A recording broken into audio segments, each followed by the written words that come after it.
तो हो सकता है उस बीच में फेसबुक अकाउंट पे आया भी हो तो वो उस विषय पे विचार विमर्श करने का मौका ना मिला हो, जब वो वापस गए हो तब मौका मिला। और मीडिया ने भी उसको जितना बड़ा एक वितंडावाद क्रिएट किया, तो मैं उसके टेक्निकल डिटेल्स में नहीं जाता हूं। मैं सिर्फ एक मूल सैद्धांतिक बात पर रहता हूं कि जब उन्होंने भी अपनी बात कह दी और ओम महाराज जी ने भी कहा, जो कि शोभन सरकार जी के प्रतिनिधि के रूप में, तो विषय समाप्त हो गया। आपको लगता है विषय समाप्त हो गया? बट आचार्य धर्मेंद्र जी, क्या ये इतनी आसानी से विषय समाप्त हो गया है? अगर यही गलती कांग्रेस के किसी नेता ने की होती या किसी दूसरी पार्टी के नेता ने की होती, अगर नरेंद्र मोदी ने नहीं की होती, तो क्या पूरा का पूरा जो बीजेपी है या संघ परिवार है, क्या इसको धर्म के अपमान से नहीं जोड़ देता? और क्या इसके पीछे गंभीर राजनीति शुरू नहीं हो जाती? लगता है आचार्य धर्मेंद्र जी से मेरा संपर्क टूट गया। बट राकेश जी, तब इसको एक दूसरा रंग दिया जाता अगर ये कांग्रेस के किसी नेता ने कही होती, इसके ऊपर बाकायदा सांप्रदायिक राजनीति होती और ये कहा जाता हिंदू धर्म का अपमान किया गया है। आशुतोष जी, अगर कांग्रेस के नेताओं का महात्माओं और संतों पर बयान को काउंट किया जाए तो आपकी एक कॉपी भर जाएगी। राम जन्मभूमि के समय में या चेन्नई के परमाचार्य जी के बारे में जो कांग्रेस और विपक्ष के लोगों ने कमेंट किया, या राम जन्मभूमि के बारे में जो सेकुलरिस्ट नेताओं ने कहा कि वहां शौचालय बना देना चाहिए, लाइब्रेरी बना देना चाहिए, आस्था के साथ जितना इन्होंने मजाक किया, अभी भी कांग्रेस के प्रवक्ता उसको बाबरी मस्जिद कर रहे हैं। देखिए, नहीं, न्यायालय के तहत उसका डिस्प्यूटेड स्ट्रक्चर है। आप मैक्सिमम ये कह सकते हैं ये सिर्फ वोट बैंक की राजनीति। Let's come to the subject.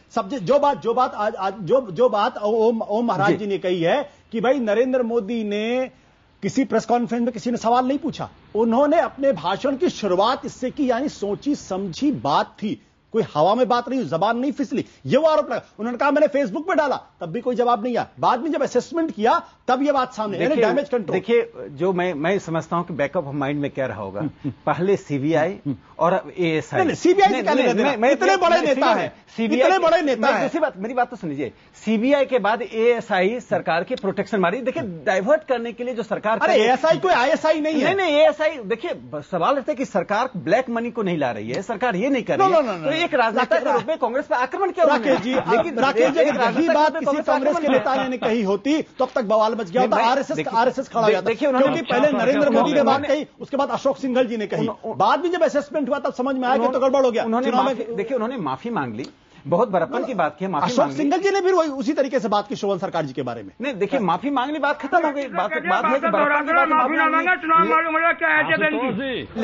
कि सवाल ये उठता है, सवाल देखिए, इस देश की राजनीति में जो डिस्कोर्स है उसको अच्छे स्तर पर ले जाना चाहिए, मैं मानता हूं, और साधु संतों का किसी भी स्तर पर अपमान नहीं होना चाहिए। सैद्धांतिक बात मेरा ये कहना है कि नरेंद्र मोदी जी को हिंदू हृदय सम्राट कहा जाता है, उनके पीछे पूरा आरएसएस, पूरा बीजेपी खड़ा हुआ है और हिंदू हितों की बात होती है।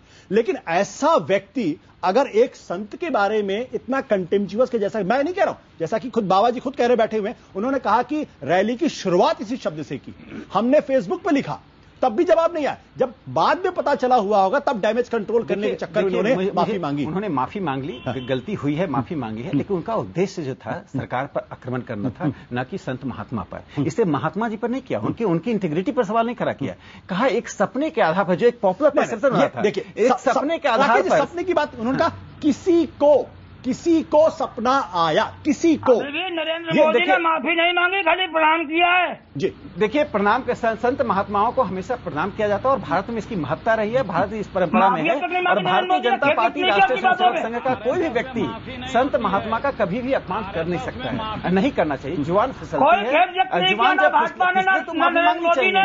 अगर ये ढीठ बनने की बातें करेंगे तो बातें बहुत दूर तक जाएंगी। जी, ओम बाबा जी, आप कुछ बोल रहे थे। उनका कहना है कि उन्होंने माफी नहीं मांगी। मैं कह रहा हूँ कि मोदी जी ने प्रणाम जरूर किया है महात्मा को, लेकिन अपने कथन के ऊपर न कोई खेद व्यक्त किया है, न कोई क्षमायाचना की है। हमने उनके प्रणाम के जवाब में खाली प्रणाम किया है और हमने न कोई उनका क्षमायाचना सुना है, न कोई खेद हमने उनका सुना है। ये बीजेपी के लोग अगर अब ढीठ पने की बातें करना चाहते हो तो फिर मेहरबानी करके अखिलेश जी बैठे होंगे, आप बैठे हैं जनता के प्रतिनिधि के रूप में, इनसे मेरी चिट्ठी के एक पॉइंट का जवाब पूछिए। 370 की बात अब क्यों नहीं कर रहे हैं इस चुनाव में? राम जन्मभूमि की बात आज अमित शाह ने कहा, क्यों नहीं कर रहे इस चुनाव में? इस देश को वर्षों पीछे। बाबा जी, मैं आपको मुद्दा नहीं, राम मंदिर पूरे स्नेह के साथ और सम्मान के साथ मैं आपको टोक रहा हूं। मेरा यह कहना है कि आप खबर यह आई कि आपने मोदी जी को माफ कर दिया, क्या यह खबर गलत है?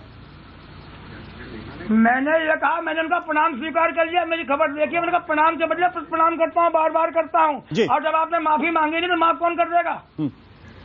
यानी मामला खत्म नहीं हुआ अभी तक? माफी मांगी क्या अभी तक? आपने कोई खेद व्यक्त किया? मेरी ओर से बात खत्म है। नरेंद्र सब में समझ लिया कि भाई मीडिया की वजह से हो गया, मैंने बात खत्म कर दी। अब आपने लाइव में मुझे बुला लिया, दिन भर में बचा हूँ, उसके बाद मैं सुधांशु की बात सुन रहा हूँ, राकेश जी की बात सुन रहा हूँ। ये ढीठ पने की बातें हैं, ये ढीठ पने की बातें हैं। तो मुझे फिर इस देश की जनता के नाते, मैं आपसे नहीं कह रहा आपने क्या कहा, क्यों कहा, कैसे कहा। आप इस देश में चुनाव लड़ने जा रहे हैं, आप प्राइम मिनिस्टर के सीरियस उम्मीदवार हैं, मैं इस देश का एक नागरिक हूँ, मुझे जानने का हक है कि आप प्रधानमंत्री बनने के बाद आप किस तरह एक्ट करेंगे, बट आपका एक्शन क्या होगा? बाबा जी, आज आप क्या कह रहे हैं महाराज, it doesn't matter for me. नहीं बाबा जी, क्या होगा? क्या मैं आपकी बातों से क्या समझा, क्या ये मामला खत्म हुआ या नहीं खत्म हुआ आपकी तरफ से? क्या शोभन सरकार जी की तरफ से अगर आप लाइव बुलाओगे और ये ढीठ बना दिखाएंगे तो मैं जवाब दूंगा, ना लाइव बुलाओ ना मैं कोई जवाब दूंगा। ये खाली अगर बीजेपी के लोग मतलब ही नहीं रह गया। लेकिन जो मामला उन्होंने प्रणाम किया, क्षमा याचना भी हो गई, मैंने क्षमा भी कर दिया। शोभन सरकार के प्रति उन्होंने प्रणाम किया, एक शब्द कहा, समझ गया मैं आपकी क्षमा याचना। मतलब आपके कहने का मतलब ये है कि अगर आगे मामला बढ़ेगा तो आप बढ़ाएंगे। राकेश जी, देखिए महात्मा जी बहुत सम्मानित हैं, और महात्मा जी आपका जितना सम्मान है, जितना सम्मान है और जो सम्मान दिया जाता है और जिसकी हम सबसे अपेक्षा करते हैं, और आप बहुत आदरणीय हैं, और हिंदू समाज के एक बड़े संतों की श्रृंखला उसमें आप आते हैं। लेकिन एक बात मैं कहना चाहूंगा कि महात्मा जी का जो बड़प्पन है, महात्मा जी का बड़प्पन यह है कि ऐसी छोटी गलतियों को माफ करना आज इस देश के सामने बड़ी चुनौती है। एक ऐसी सरकार से इस देश को मुक्ति चाहिए, जो सरकार इस देश को रसातल में ले जा रही है, जिसको खुदाई करने पर भी देश नहीं मिलेगा। और महात्मा जी से आदर के साथ कहना चाहता हूँ कि आप इस मुद्दे को उसी तरह थूक फेंक दें। एक बच्चे की गलती हो, आपके लिए तो सभी बच्चे हैं, समाज का हर व्यक्ति बच्चा है। और आप जिस व्यक्ति से पूछ रहे हैं, जिस व्यक्ति से आप एजेंडा पूछ रहे हैं, आप उन लोगों से एजेंडा पूछिए जिन्होंने राम जन्मभूमि आंदोलन को एक सांप्रदायिक आंदोलन करार कर दिया, जिन्होंने परमाचार्य को गिरफ्तार कर लिया। आप इस देश में संतों का अपमान जितना यूपीए सरकार में हुआ है, सेकुलरिस्ट व्यवस्था में कभी भी नहीं हुआ है। हिंदू संतों के साथ जो व्यवहार हुआ है, महात्मा जी आप एक बड़े पैमाने पर मुझे समझा रहे हैं, बार बार सुनेंगे या जवाब देना बचना चाहते हैं? राम जन्मभूमि बाबरी मस्जिद के मसले पर मैं बच्चा था, मुझे ध्यान है, एक फैसला हुआ था एक जमाने में कि मुकदमा जब तय होगा तब तय होगा, जो निर्वाधित जमीन है वहां पर शिलान्यास करा दिया जाए। उस फैसले में माननीय अशोक सिंघल, विष्णु शंकर डालमिया, आपके जितने बीजेपी के बड़े नेता थे वो सब नेता, केंद्रीय गृह मंत्री बूटा सिंह, यूपी के तत्कालीन मुख्यमंत्री और बहुत से लोग जिम्मेदार लोग उसमें गवाह थे। वो जब शिलान्यास हुआ आपको लगा कि आपको चुनाव का नुकसान हो जाएगा, आपने उस फैसले को पलटा। यह बात सही है गलत? देखिए मुझे एक लग रहा है कि आज महात्मा जी कुछ राजनीतिक इंटरप्रिटेशन दे रहे हैं जो नहीं करना चाहिए। मुझे लगता है कि नहीं आप जिस ढंग से देखिए ये सवाल भी सिंधु पर सवाल देखिए महात्मा जी मैंने पहले ही कहा कि आपका जितना आदर है उस श्रृंखला में आप आते हैं, और आपके आदर के लिए हम संघर्ष करेंगे। आपके आदर के लिए हर राष्ट्रवादी को संघर्ष करना चाहिए। लेकिन मुझे लगता है कि एक छोटी सी बात को इतना राजनीतिक तूल नहीं देना चाहिए, जिसको इंग्लिश में कहते हैं मच एडो अबाउट नथिंग। देखिए एक ट्वीट कर दिया, माफी मांग ली, बात खत्म हो गई। लेकिन मैंने कहा कि बड़े पर्दे, महात्मा जी आप बड़े पर्दे पर देखिए, बड़े पर्दे पर संत महात्माओं और हिंदू परंपराओं का जितना अपमान इस यूपीए सरकार में हुआ उतना कभी नहीं हुआ। राम सेतु को तोड़ने की बात चल रही है, उसमें किसी के सपने की बात नहीं है। जो सरकार राम सेतु को तोड़ने के लिए बार बार हलफनामा दे रही है, उस सरकार का संरक्षण में आना इस हिंदू धर्म का अपमान करना, हिंदू परंपरा का अपमान करना, हिंदू संस्कृति और सभ्यता का अपमान करना है। राम सेतु को तोड़ने जा रही है सरकार, बार बार हलफनामा दे रही है। मोहन भागवत से बात करनी चाहिए, अपमान तो करवा ही रहा हिंदू संस्कृति का। देखिए देखिए राम जन्मभूमि राम सेतु के ऊपर कोई मस्जिद का मामला नहीं है, राम सेतु के ऊपर कोई मस्जिद का मामला नहीं है। ये सरकार उसको तोड़ना चाहती है। सोनिया गांधी से लेकर नीचे तक इस सरकार के लोग राम सेतु को तोड़ना चाहते हैं, ध्वस्त करना चाहते हैं। मामला थोड़ा दूसरी दिशा में जा रहा है, दूसरी दिशा में जा रहा है। अखिलेश जी बीच में कुछ जोड़ना चाहता है। अखिलेश जी आपकी सरकार के ऊपर गंभीर आरोप राकेश जी लगा रहे हैं, आप जवाब देंगे इसका? आशुतोष जी, मैं सारे जवाब दूं, लेकिन आप अवसर दें तब न। बोलिए, बोलिए। इतना अच्छे एंकरिंग करते हैं, कहाँ झमेला फंसा के खड़ा कर दिया आपने। एक एक करके जवाब देने दीजिए मुझको। हाँ, जवाब दिया, आपसे माफी चाहता हूँ। देखिए अभी एक दूसरे आरएसएस के जो प्रवक्ता थे त्रिवेदी जी, उन्होंने कहा कि हम लोग धर्म नहीं मानते हैं और वो धार्मिक नहीं है, मतलब उनका राजनीति में धर्म से मतलब नहीं। उनके मैनिफेस्टो में सारे धार्मिक बातें लिखी है। हमारे लिए धर्म आस्था का विषय है, कांग्रेस के लिए, इस देश की जनता के लिए। उनसे कम धार्मिक हम लोग नहीं हैं, लेकिन हमारे लिए ये आस्था का विषय है, न कि राजनीतिक विषय है जी। उनका जवाब होगा। दूसरा, इन्होंने अभी कहा कि मैंने बाबरी मस्जिद कहा। मुझे पता था ये कहेंगे, कहने के पहले मैं कहने वाला था। आप लोग 100 बार ये कहे वो बाबरी मस्जिद थी इसलिए मैंने गिराया। आप बताइए कि आपने मंदिर गिराया था कि मस्जिद गिराया था? आप लोग 100 बार बोले हो कि हमने इसलिए गिराया, ये मस्जिद है इसलिए गिराओ। या आप कोई नाम लेता है कि बाबरी मस्जिद गिरा तो आप चिढ़ते क्यों हो? आप ही लोगों ने कहा उसे। या आप कहिए कि मैंने राम जन्मभूमि की मंदिर गिरा दिया, जी जी, आप कहिए चैनल पे।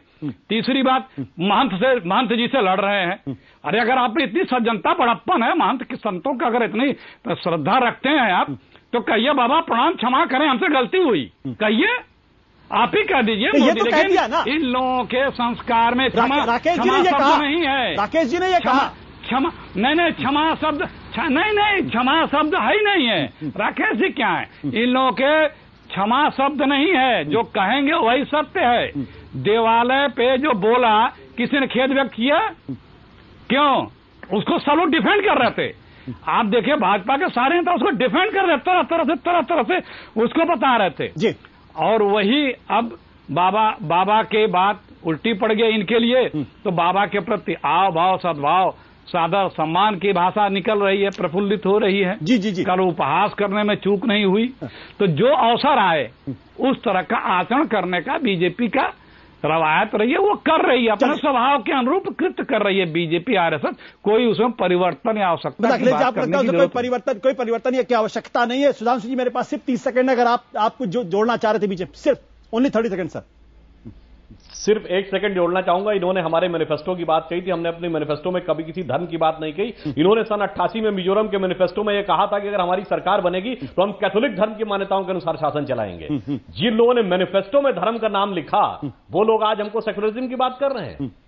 और जिनके की प्रधानमंत्री ने कहा मुस्लिम जो राम को काल्पनिक कहने वाले, राम सेतु को तोड़ने वाले और शंकराचार्य को गिरफ्तार करने वाले, 2 इनके चेहरे हैं। देख लीजिए, सेक्युलरिज्म इनका साफ बेनकाब हो जाता है। चलिए, आपने कहा 2 चेहरे हैं और एक पार्टी दूसरे पार्टी पर लगातार आरोप लगाती ही रहती है और क्रिया प्रतिक्रिया लगातार होती भी रहती है। बट सवाल इस बात को लेकर यहां पर था, और सवाल यह था कि जिस तरीके से उन्नाव के अंदर खुदाई हुई, खजाना हुआ, और उस पर जिस तरीके से नरेंद्र मोदी जी की टिप्पणी आई, शोभन सरकार जी की तरफ से जो चिट्ठी लिखी गई, वो पूरा मामला एक गंभीर मोड़ ले गया। लेकिन आज देर शाम बीजेपी के नेता गए, वहां बातचीत हुई और बातचीत होने के बाद अब इस मामले को खत्म करने की बात की जा रही है। अच्छा होता इस तरीके के विवाद पैदा न हो तो बेहतर होगा।